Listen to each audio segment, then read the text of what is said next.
हर हर महादेव। शिव भक्तों, शिव पुराण की कथा का श्रवण करने से पहले चैनल को सब्सक्राइब करना ना भूलें। आइए शुरू करते हैं कथा का आरंभ। शिव नाम जप तथा भस्म धारण की महिमा, त्रिपुंड के देवता और स्थान आदि का प्रतिपादन। ऋषि बोले, महाभाग व्यास शिष्य सूर्य जी, आपको नमस्कार है। अब आप उस परम उत्तम भस्म महात्म्य का ही वर्णन कीजिए। भस्म महात्म्य, रुद्राक्ष महात्म्य तथा उत्तम नाम महात्म्य, इन तीनों का परम प्रसन्नता पूर्वक प्रतिपादन कीजिए और हमारे हृदय को आनंद दीजिए। सूत जी ने कहा, महर्षियों, आपने बहुत उत्तम बात पूछी है। यह समस्त लोगों के लिए हितकारक विषय है। जो लोग भगवान शिव की उपासना करते हैं वे धन्य हैं, कृतार्थ हैं। उनका देह धारण सफल है तथा उनके समस्त कुल का उद्धार हो गया। जिनके मुख में भगवान शिव का नाम है, जो अपने मुख से सदाशिव और शिव इत्यादि नामों का उच्चारण करते रहते हैं, पाप उनका उसी तरह स्पर्श नहीं करते जैसे खदिर वृक्ष के अंगार को छूने का साहस कोई भी प्राणी नहीं कर सकते। हे शिव, आपको नमस्कार है। श्री शिवाय नमस्तुभ्यम। ऐसी बात जब मुंह से निकलती है तब वह मुख समस्त पापों का विनाश करने वाला पावन तीर्थ बन जाता है। जो मनुष्य प्रसन्नता पूर्वक उस मुख का दर्शन करता है, उसे निश्चय ही तीर्थ सेवन जनित फल प्राप्त होता है। ब्राह्मणों, शिव का नाम, विभूति, भस्म तथा रुद्राक्ष तीनों त्रिवेणी के समान परम पुण्य में माने गए हैं। जहाँ ये तीनों शुभतर वस्तुएं सर्वदा रहती हैं, उसके दर्शन मात्र से ही मनुष्य त्रिवेणी स्नान का फल पा लेता है। भगवान शिव का नाम गंगा है, विभूति यमुना मानी गई है तथा रुद्राक्ष को सरस्वती कहा गया है। इन तीनों की संयुक्त त्रिवेणी समस्त पापों का नाश करने वाली है। श्रेष्ठ ब्राह्मणों, इन तीनों की महिमा को सदस्य विलक्षण भगवान महेश्वर के बिना दूसरा कौन भली भांति जानता है। इस ब्रह्मांड में जो कुछ है वह सब तो केवल महेश्वर ही जानते हैं। विप्रगण, मैं अपनी श्रद्धा भक्ति के अनुसार संक्षेप से भगवान नामों की महिमा का कुछ वर्णन करता हूँ। तुम सब लोग प्रेम पूर्वक सुनो। यह नाम महात्म्य समस्त पापों को हर लेने वाला सर्वोत्तम साधन है। शिव इस नाम रूपी दावानल से महान पातक रूपी पर्वत अनायास ही भस्म हो जाता है। यह सत्य है, सत्य है, इसमें संशय नहीं है।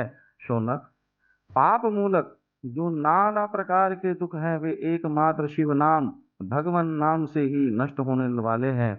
दूसरे साधनों से संपूर्ण यत्न करने पर भी पूर्णतया नष्ट नहीं होते। जो मनुष्य इस भूतल पर सदा भगवान शिव के नामों के जप में ही लगा हुआ है, वह वेदों का ज्ञाता है, वह पुण्य आत्मा है, वह धन्यवाद का पात्र है तथा वह विद्वान माना गया है। मुने, जिनका शिव नाम जप में विश्वास है, उनके द्वारा आचरित नाना प्रकार के धर्म तत्काल फल देने के लिए उत्सुक हो जाते हैं। महर्षि, भगवान शिव के नाम से जितने पाप नष्ट होते हैं, उतने पाप मनुष्य इस भूतल पर कर नहीं सकते। जो शिव नाम रूपी नौका पर आरूढ़ हो संसार रूपी समुद्र को पार करते हैं, उनके जन्म मरण रूप संसार के मूलभूत वे सारे पाप निश्चय ही नष्ट हो जाते हैं। महामुने, संसार के मूलभूत पातक रूपी पादपों का शिव नाम रूपी कुठार से निश्चय ही नाश हो जाता है। जो पाप रूपी दावानल से पीड़ित हैं, उन्हें शिव नाम रूपी अमृत का पान करना चाहिए। पापों के दावानल से दग्ध होने वाले लोगों को उस शिव नाम अमृत के बिना शांति नहीं मिल सकती। जो शिव नाम रूपी सुधा की वृष्टि जनित धारा में गोते लगा रहे हैं, वे संसार रूपी दावा नल के बीच में खड़े होने पर भी कदापि शोक के भागी नहीं होते। जिन महात्माओं के मन में शिव नाम के प्रति बड़ी भारी भक्ति है, ऐसे लोगों की सहसा और सर्वथा मुक्ति होती है। मुनीश्वर, जिसने अनेक जन्मों तक तपस्या की है, उसी की शिव नाम के प्रति भक्ति होती है, जो समस्त पापों का नाश करने वाली है। जिसके मन में भगवान शिव के नाम के प्रति कभी खंडित न होने वाली असाधारण भक्ति प्रकट हुई है, उसके लिए मोक्ष सुलभ है, यह मेरा मत है। जो अनेक पाप करके भी भगवान शिव के नाम जप में आदर पूर्वक लग गया है, वह समस्त पापों से मुक्त हो ही जाता है, इसमें कोई भी संशय नहीं है।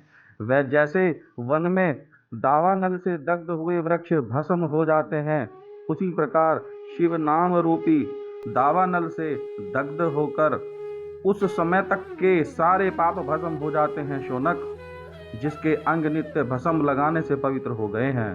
तथा जो शिव नाम जप का आदर करने लगा है, वह घोर संसार सागर को भी पार कर लेता है। संपूर्ण वेदों का अवलोकन करके पूर्ववर्ती महर्षियों ने यही निश्चित किया है कि भगवान शिव के नाम का जप संसार सागर को पार करने के लिए सर्वोत्तम उपाय है। मुनिवरों, अधिक कहने से क्या लाभ। मैं शिव नाम के सर्व पापाहारी महात्म्य का एक ही श्लोक में वर्णन करता हूँ। भगवान शंकर के एक नाम में भी पाप हरण की जितनी शक्ति है, उतना पातक मनुष्य कभी कर ही नहीं सकता। मुने, पूर्व काल में महापापी राजा इंद्र द्युम्न ने